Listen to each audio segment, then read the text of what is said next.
maybe you can see behind me, to the west of me, the storm's now coming in. So today, which was my day to secure some fire, I don't know what the heck's gonna happen because it looks like a real mean storm coming in.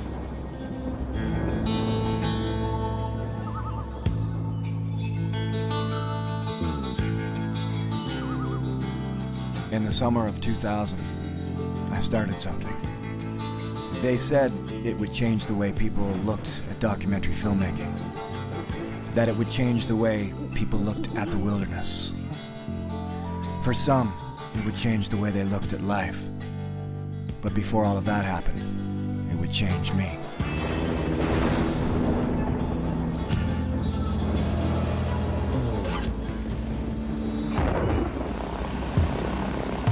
I knew there was only one true way to film a survival experience if I wanted to share it with a large audience.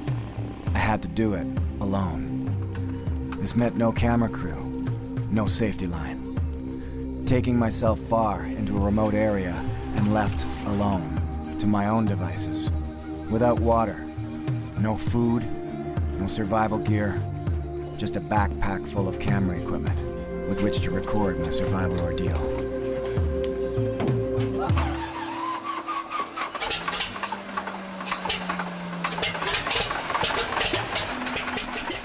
I've been flying over the remote bush for years, and I've always gone in very prepared, ready for anything, really.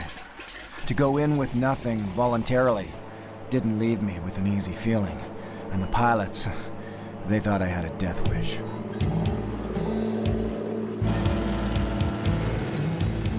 Farther and farther, we fly into a remote spot on the map, a spot unknown to me, a place to survive, chosen by a simple throw of the dart.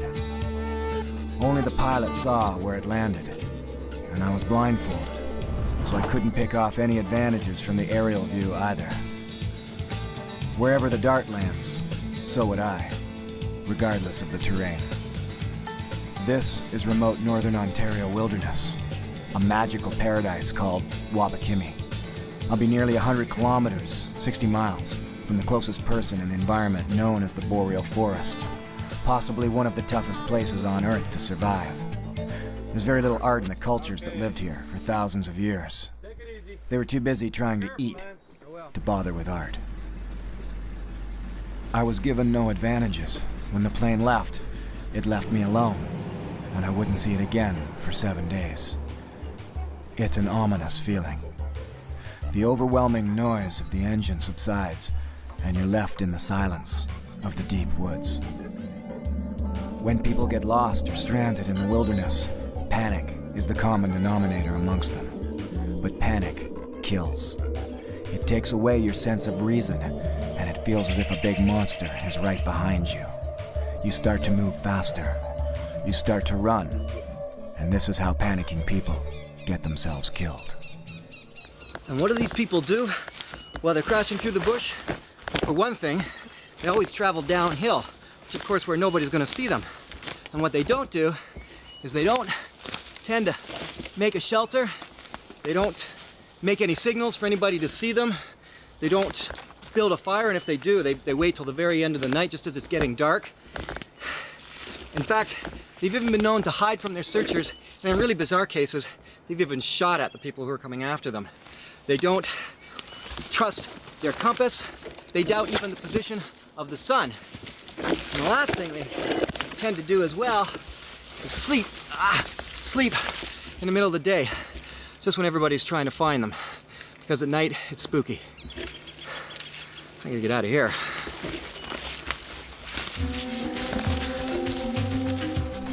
This terrain is very familiar to me. I've traveled through it for years, paddled its rivers, hiked through its thick bush. But then I had food. Then I had gear. Unlike now, I wasn't forced to survive. Most people tend to travel all day long on their first day, really limiting their chances for survival. I'm watching some thunder and lightning rumbling to the north of this lake, which is going to make me nervous for what I might have to put up with tonight. For now, I'm going to do what most people do which is not right. And I'm just gonna, I didn't build a shelter. No shelter, I'm just gonna sit here by my fire all night long. This is last match. So here goes nothing. At the end of a sunny day, one strike of my last match makes it easy. For now.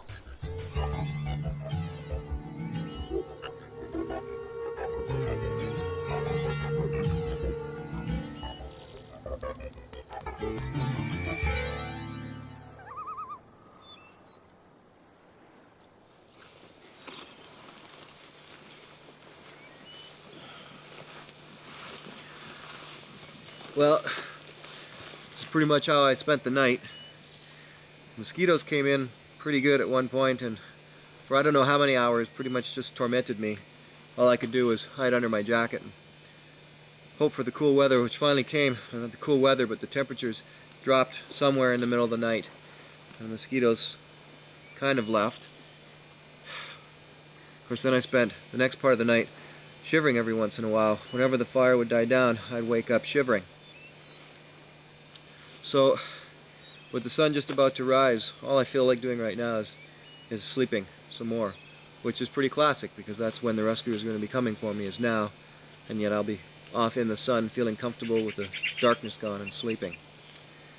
Stay true to form, I'll let the fire die. That was my last match last night, so from this point on I'll be matchless and fireless. I've got to keep myself in the role of a true lost victim and make the same mistakes so I can find my own answers to survival. It's day 2, and likely you're going through a whole new set of emotions. Perhaps guilt, stupidity, and maybe even embarrassment over the predicament you're in. But it's time to sit down and take stock of not only what's around you, but what you have on your person. Looking at my predicament here, I've got my wallet. Well, first of all, I've got a good container here that I can use for gathering berries, perhaps even scooping water and drinking it. Yeah, heck, even the zipper can be broken off and filed into something sharp against a rock. I've also got this little paper clip that's holding the money together. Well, instant fish hook, instant sharp implement. My set of keys, pretty much ditto for that. I can take the keys, file them down. I can't stress enough that if you're going to be out in the bush, take a Swiss Army knife with you, some sort of knife. Of course, I've got a couple of blades, can opener, that sort of thing. This saw blade's going to come into great use when I'm working on the shelter later on. Lastly, of course, the favorite of all of this is the food I've got. I'm planning on having, or I'm hoping on having, people come to look for me within the next 7 days. So knowing that, I'm going to divide this food up and ration it so I've got one piece for each day. It's going to be a small energy boost, but probably more than anything a real psychological boost. So that is pretty much what I've got to work with.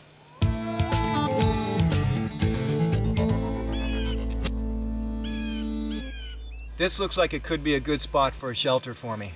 I've got this big natural wall on the side of me from where a tree has fallen over and lifted up the root system. I'm close to the water, I'm close to firewood, I'm close to a few blueberries and other berries as well. And that's very important. If you've got to go a long ways to get your firewood or your food or your water, then it's not a good location for your shelter.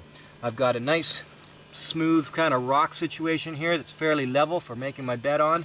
I've even got a cubby hole here where I might be able to put a little fire inside. The only downside is it looks like it's kind of a runoff area for when it rains, but if I lift myself high enough off the ground to protect from that, I should be okay. I think this is going to be home.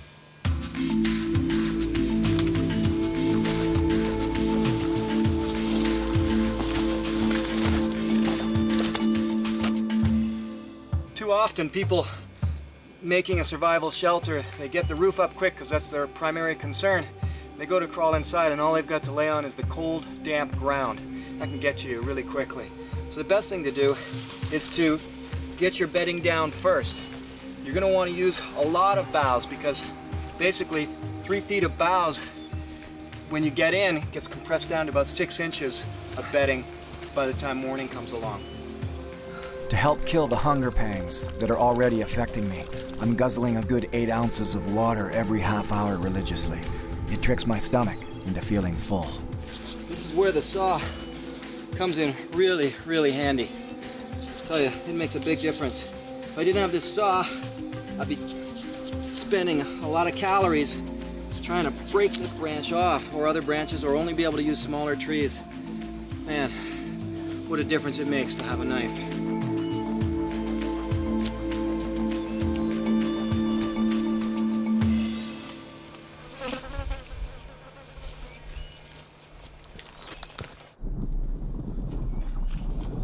As far as I can tell right now, I've got a thunderstorm coming in on me fairly soon. I've got to find a way of making that shelter dry, and I don't have a tarp. So anything can work, and you can find lots of different barks, or big pile of leaves also works really well too to shed the rain. But there's nothing that works as well as birch bark, and this guy is a beauty. This is when you're really happy you've got a knife, I'll tell you. You can make a split right down the center. Just follow it, and that's going to peel off as one big shingle. And this beauty goes up about another 5 feet. So this is going to help a lot for the shelter. There's a bunch more like this kind of lying around on the ground as well. This one broke off at the top, but there's more lying on the ground. And this is going to keep me dry, I hope.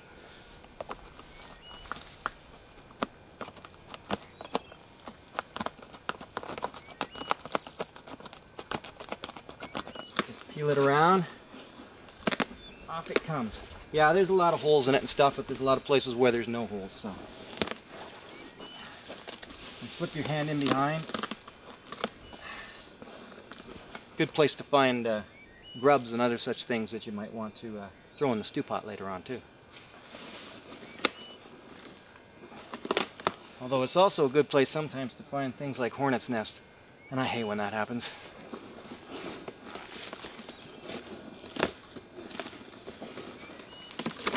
Oh, yeah. Yeah.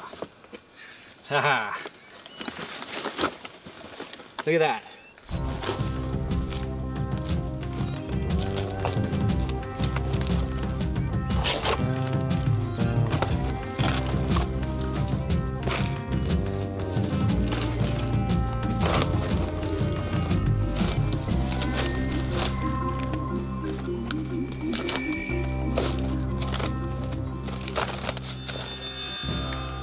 I can flatten these out just by getting some heavier logs and laying them down on it to try to get a better pitch, better angle to this roof. You don't want it too flat. The water just percolates through. You want it to drain down. Once you've got the roof secured for rain, or at least you think you do, after that I usually put on a couple of heavy rotten logs to deflect more rain and to weigh down the shelter. Keep these guys flat, and then basically anything you can throw on there, throw on. Moss, leaves, branches, whatever you've got, just start throwing stuff on. And I've been sweating profusely all day doing this. That's the downside of when you make a shelter. You start burning up a lot of valuable calories. And you've got to be careful, but by the same token, to be caught out in the elements is worse. Being caught out in the elements can kill. It doesn't take long for hypothermia to kick in, a state where your body is trying too hard just to stay warm. But right now, it's not the cold that's my enemy. Spent the entire night last night laid out on this flat rock, just laying there with my hat over top of me, being bombarded by a forest's worth of mosquitoes. Storm never came in, it didn't cool things down, in fact it just got hotter. So I sweated inside my rain jacket all night long. Oh man, and sleep here listening to the sound of the mosquitoes. Usually tuck my hands in my pocket just to get them away from the bugs. Oh, and it's a brutal experience. You can hardly breathe inside this thing and you just sweat constantly. In all my years of wilderness tripping, that is the worst experience of mosquitoes I've ever had. I don't think I got maybe a good solid 15 minutes in total of sleep all night long. And now, I think maybe you can see behind me, to the west of me, the storm's now coming in. So today, which was my day to secure some fire, I don't know what the heck's gonna happen because it looks like a real mean storm coming in. In survival, no matter where on the planet you are, the greatest danger is the weather. You're either hiding from it or preparing for it. Take it for granted, and it can cut you down in shorter time than it took for you to get into trouble in the first place.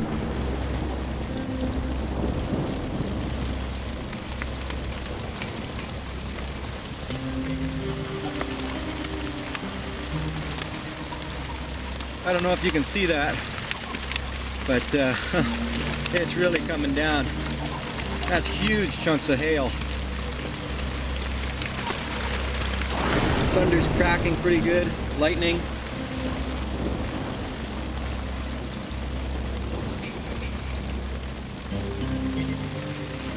Well, I'm just gonna wait this out.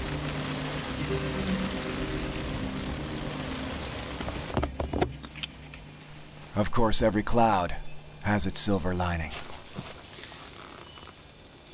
Oh man. Even these big chunks of hail, and these guys have already been melting for about 15 minutes. They were probably, well, the ones I saw bouncing were 3-4 times this size. Even these guys taste good right now.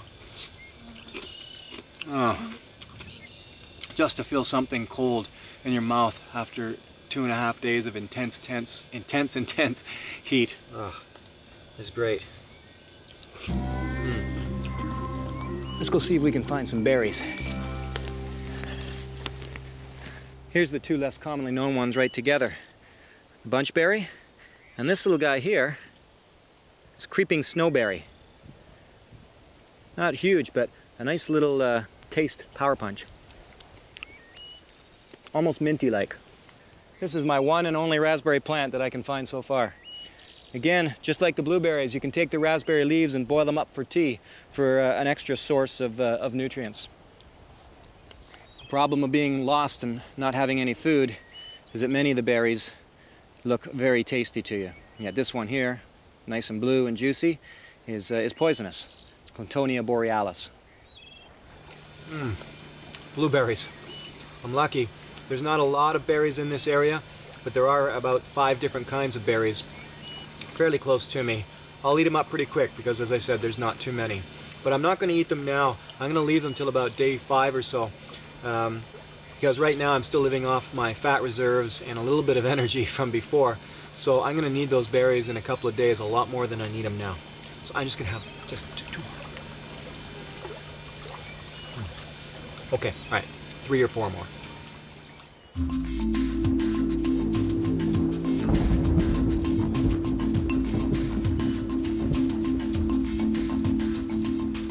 This is why you get your shelter going. In the wintertime, there's the odd occasion where a fire takes precedence. But in the summertime, in this area anyway, first thing you want to have up is that shelter. Should have been up the first night, and I would have been better prepared for tonight. For today, I guess. It's up now, and I'm going to hunker in there. The bugs were insane in it last night, which is why I slept out on the rock. It's starting to rain just now, and I can't chance getting myself wet at all.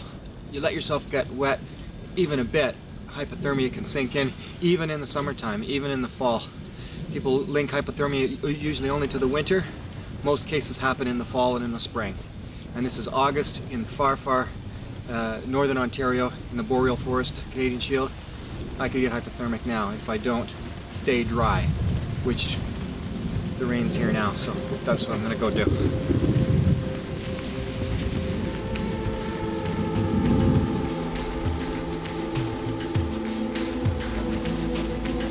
I'm fairly dry.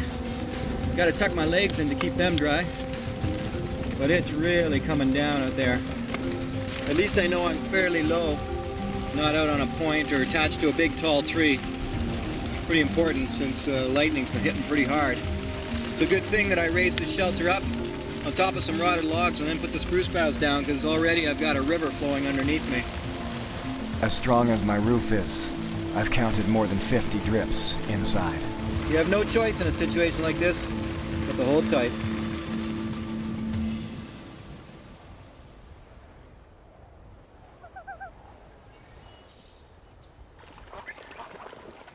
I'm gonna start looking for some things to get my fire going. I've got a ways to walk around and see if I can get the right ingredients for the fire bow. When you start walking through the bush, if you're going to leave your campsite, you want to make sure you really notice everything. Look around all the time. Walk slowly and deliberately. Step over top of things. Don't jump on things. Good way to twist an ankle. And whenever possible, blaze your trail, like perhaps either taking a branch and purposely breaking it in a particular direction, or if you've got a knife or an axe, mark a blaze on the tree on both sides. People mark it usually on the side they're going. They forget to mark it on the side for when they're coming back so they can see where they've got to get back to. Both sides of the tree. Yeah, hopefully I won't get lost. Now, I need some cedar and some poplar.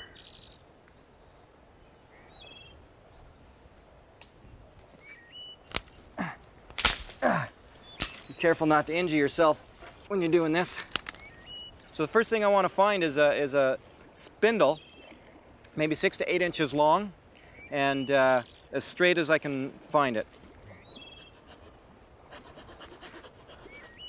Just get that off.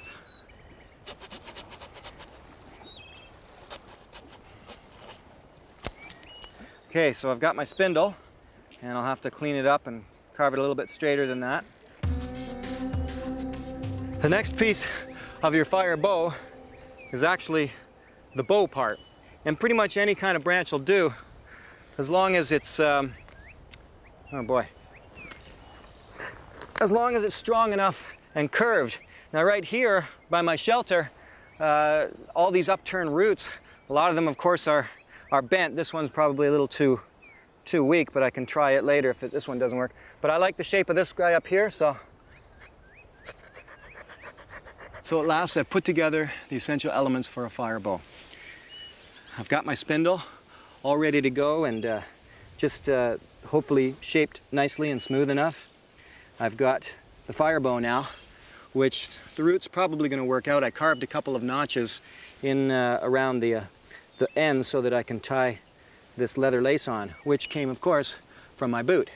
The baseboard in this case is just this cedar branch, and I've got the hole. You can see I already actually started it a bit just to find out exactly where the spindle is going to rest. And lastly is the bearing block to hold it down. This is trial number 1. Wish me luck.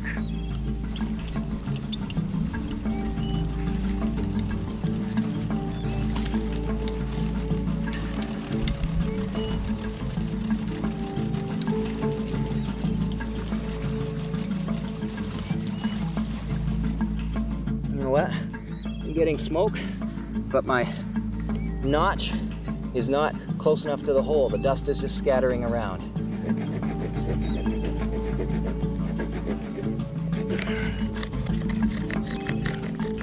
Patience is the key. Oh man, I'm not getting it yet. Oh God, that's hot. That's hot enough to ignite. It's been 2.5 hours, and still no fire.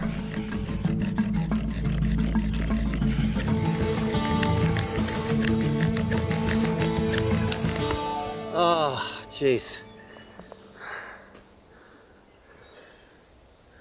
Oh, so close. All right, my bootlace is broken. Can you hear that plane overhead? I wish you'd drop me down some matches.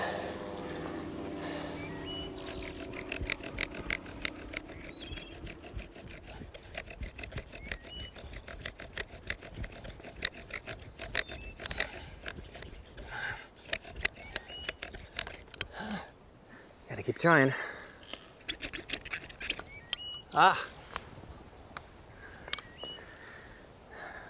This isn't gonna work. I'm gonna have to take another shot at this. This is getting silly. Part of it is this socket. It's too small. Oh my God. All right, well, now I'm in trouble. I've doubled the bootlace to hopefully make it stronger. Boy, this is one of the toughest I've ever had to do. And, you know, I've done hundreds of these fires.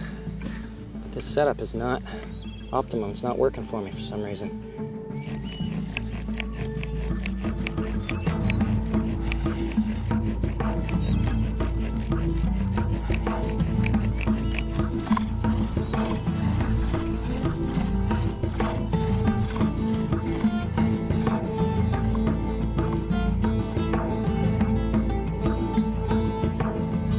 "5 hours, but I can't give up." Oh, God. So close.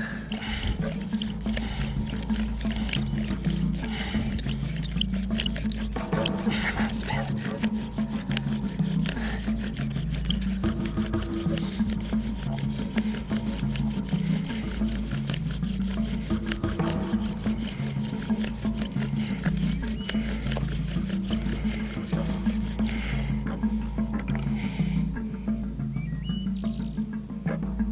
I'll get it this time. I gotta take a break.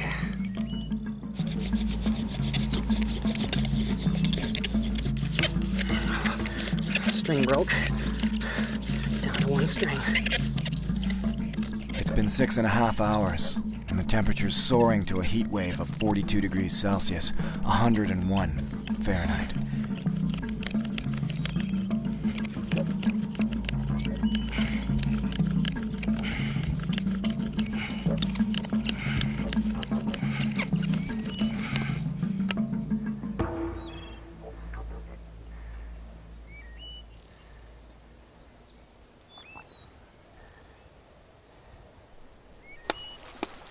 I'm going back to the drawing board.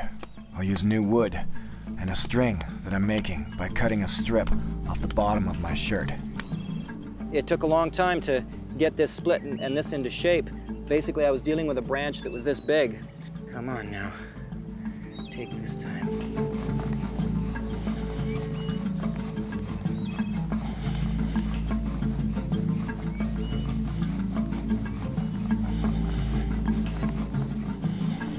I'm into my 9th hour, but I can't bear the thought of surviving out here without fire. It's the key to life. Oh my God. I'm so close. So close.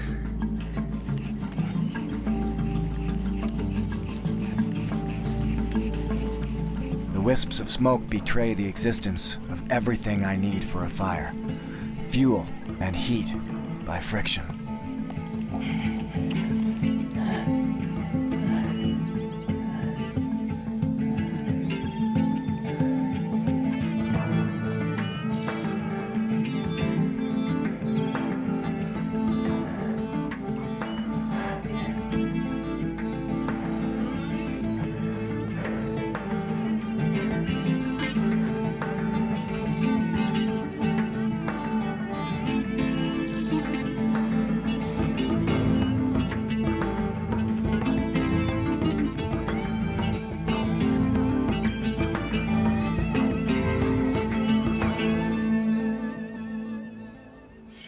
Come on.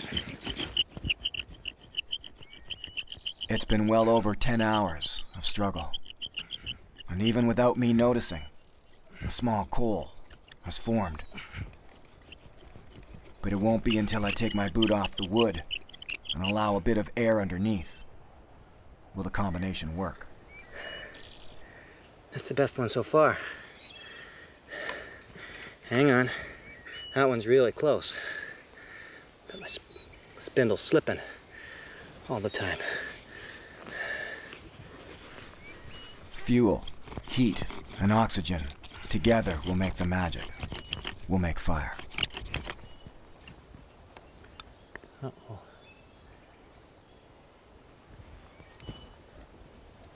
Well, now I gotta work on this again.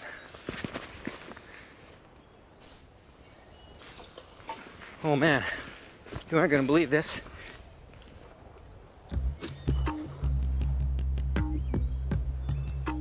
It's very important here that I don't jump up. So I could kick everything flying. It's very tender. Okay. All right. I gotta be really gentle.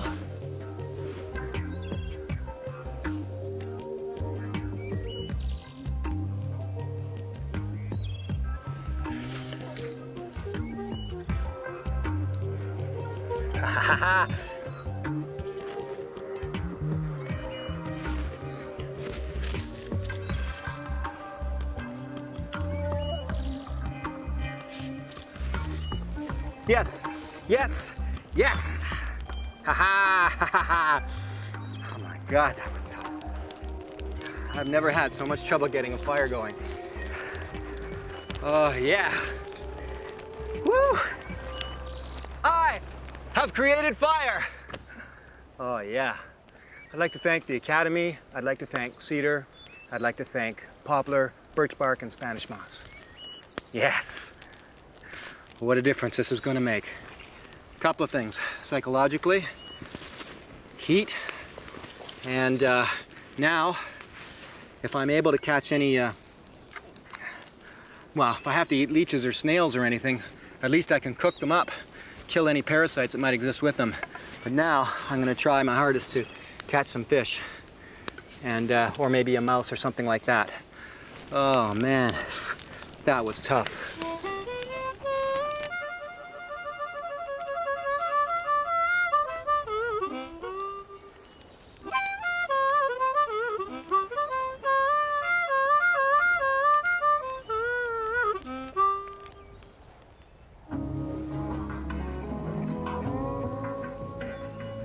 I was expecting to spend last night laying out on the rock and being tormented by mosquitoes as I have every other night. So I decided to come up and sit by the fire and sit in the smoke, and hopefully they wouldn't hassle me too much there. But something surprising happened. The temperature seemed to drop just a bit, and the stars came out, and the mosquitoes cooled off a little bit and left me alone. So I just laid here by the fire all night long, and I discovered something, a sense of familiarity.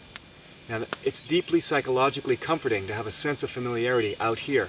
I'm certainly not familiar with laying on the rocks and letting mosquitoes torment me all night long. Heck, at one point I even looked up and there was northern lights on one side of the sky and a full moon on the other side of the sky.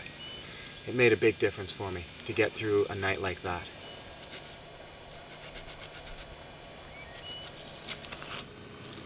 Having some form of cordage out here is pretty important. In fact, whenever I go tripping, I carry tons of excess rope. And, you know, you can make cordage from bark, from plants like milkweed and evening primrose, or from basswood trees, but there's none of that out here. And I've found that out here, that spruce roots work really well. And it's very, very strong. I could never break that.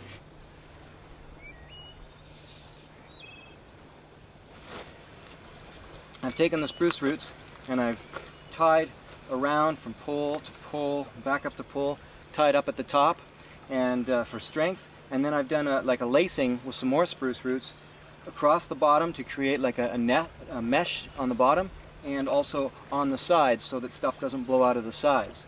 I'll do the same across the front once I'm done.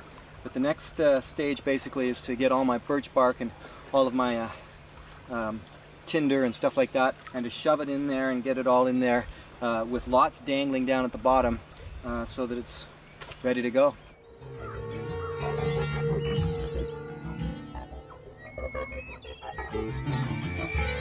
I still think it's a good idea for me to have that fire going all the time. But this is getting tougher and tougher as my energy goes down. You know, some people have had to do some pretty outrageous things to survive an ordeal. Consider the person who, if they had a canoe, might paddle across to that island over there and set it on fire so someone would spot it. Or someone who chops down or burns down a hydro pole so workers would be forced to come out to find out what the trouble is. Illegal? Oh yeah, definitely. But survival is about doing whatever it is you need to do to live. It's not pretty, it's not comfortable, it's not fun, it's ugly. And it's never a game. The old saying is, better to be tried by 12 than carried by 6. My energy level is it's getting low. The hunger pangs are coming 3 or 4 times a day. It's like, oh, I need some food. And that's kind of a drag. Actually, you know, toting this camera around everywhere I go and setting it up is really killing my energy level. It's taken a lot out of me, and that plays on my mind while I'm out here, trying to survive and film at the same time.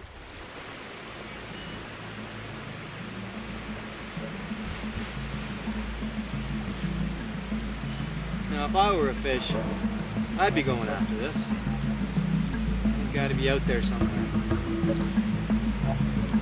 Here, fishy, fishy, fishy. One nice, beautiful, tasty keychain.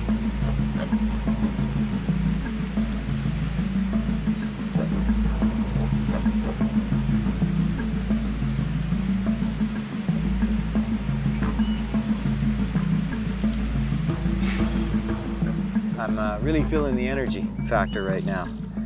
Kind of back and forth and walking around. I walk from one end of the camp to the other and forget to pick up what I went to pick up in the first place. It's really strange, actually.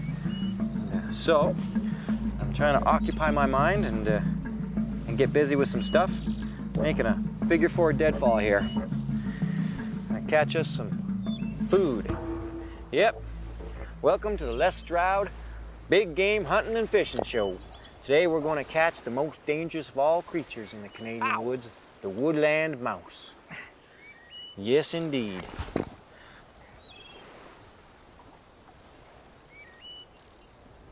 On the end right here, hopefully the mouse comes along, gives it a little nibble, and I get dead mouse.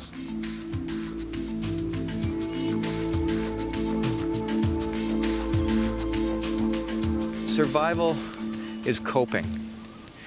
You know, I felt something really interesting today that I wasn't expecting, and yet a lot of lost victims do say they feel it. Boredom. I was just getting really bored today. And it happens, and you've got to get your mind occupied. I mean, the fire was done, the shelter was okay, the signal tower was done, and the boredom crept in. And you know what that can do to people. It can be really dangerous. So you need to start occupying your mind. So now I'm starting to whittle away and carve at little deadfalls and snares to set up and see if I can procure maybe a little bit of meat, get a bit of protein into my diet. Anyway, I can hear the mosquito hum starting again, so maybe I'm lucky and I can be like last night, not have to wrap myself up in this raincoat again.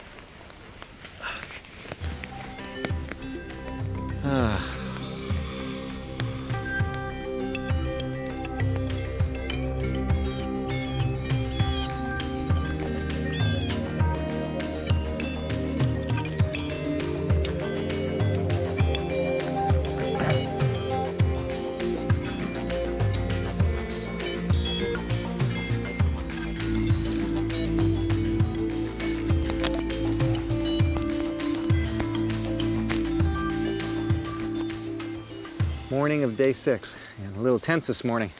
I had to come out and make sure the fire was still going after I got a bit of a sprinkling last night. I thought I put on enough logs, but I wasn't sure. Just able to keep it going. There's a mixed bag of weather going on right now. There's rain clouds and blue sky. So the priority is going to be to keep this fire going, of course, as always. So throw another couple big logs on top of it.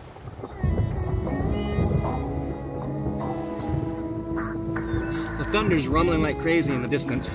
So I figure I'm going to play it safe and bring my fire inside. I actually put a big rotting stump on the outside fire to protect it from the rain and act kind of like an umbrella, which is what I was in northern Quebec with the Mistassini, with the Cree, and that's what they did.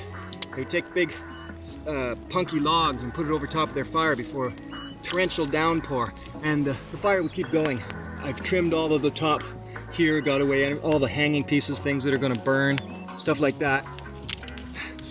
And I've got all my twigs and branches and everything ready. Now, pretty much stick with small thumb-sized sticks for this, maybe long ones.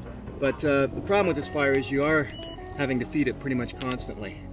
And that's why the big rotting stump works really well. That rain is coming. The sky is very black over there. Oh, I'm gonna get rained on again.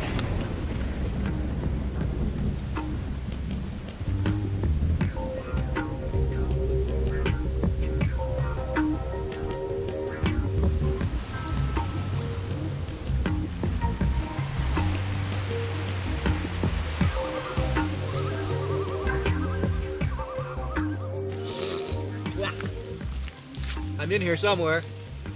Just a couple of big punky logs laid over top of my fire. and just let to smolder and burn underneath, and pouring rain. It just poured on me, torrential downpour with thunder and lightning for about an hour and a half straight. And it has opened up to one big, beautiful sky, all blue. And my fire's still going.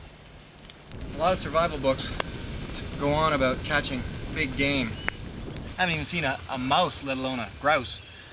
And I saw one caribou and a flock of ducks, but they didn't really want to come over and visit me. So you're left with the main fare, a snail and 2 leeches, or as I like to affectionately call them, lunch and dinner.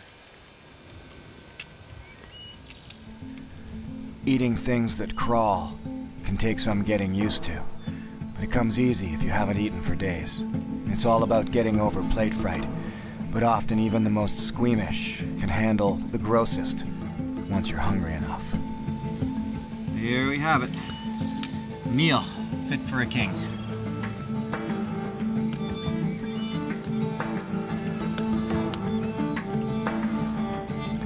So this is what's left of my snail after first cooking it on the stick and then putting it on a rock to finish frying up there.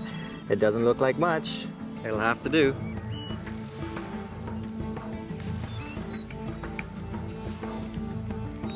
Well, it's lacking a little garlic butter, but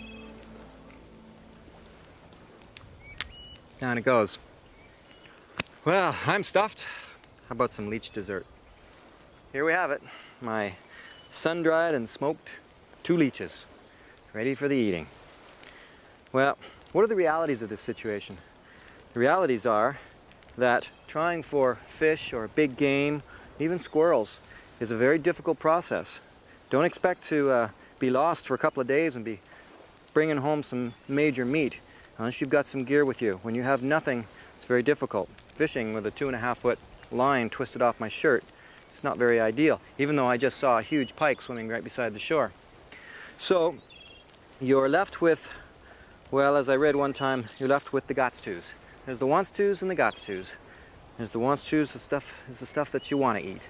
And then there's the stuff that you gotta eat because you need sustenance. Little crispy.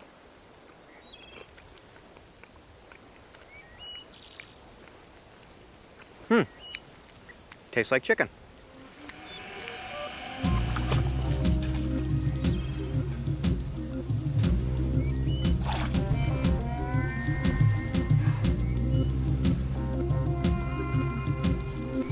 I found a rusty old tin can in the bush, and I'll try boiling in my hat.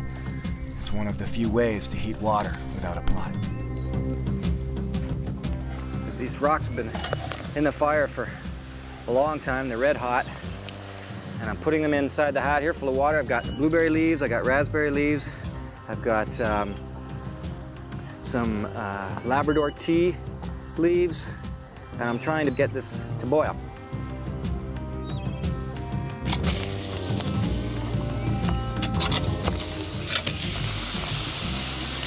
I don't want to burn my hat. It's not a rolling boil by any means, but it might be enough to do the job. Well, I've got about 3 or 4 cups of stew here, or liquid anyway. What I would do is drink when it cools, I'll drink the liquid for the tea factor. I've got the Labrador tea in there, the peppermint, or not the peppermint, I wish there was peppermint in there, the blueberry and the raspberry. But I also put in this stuff here. I cut up the pond lily tubers. So let's see what that's like. It's soft anyway.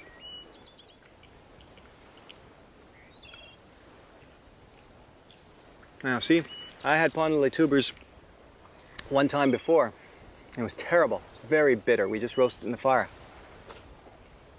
That's edible. Totally edible. It's kind of bland. Touch of bitterness to it, but it's full of starch. And I could use some of that right now.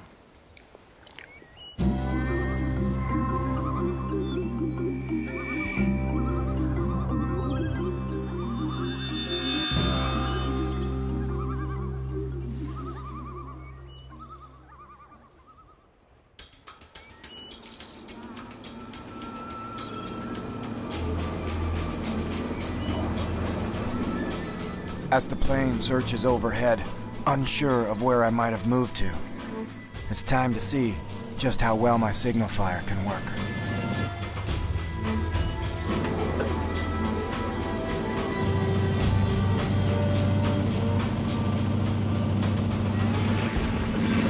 Think I'm rescued. Woo!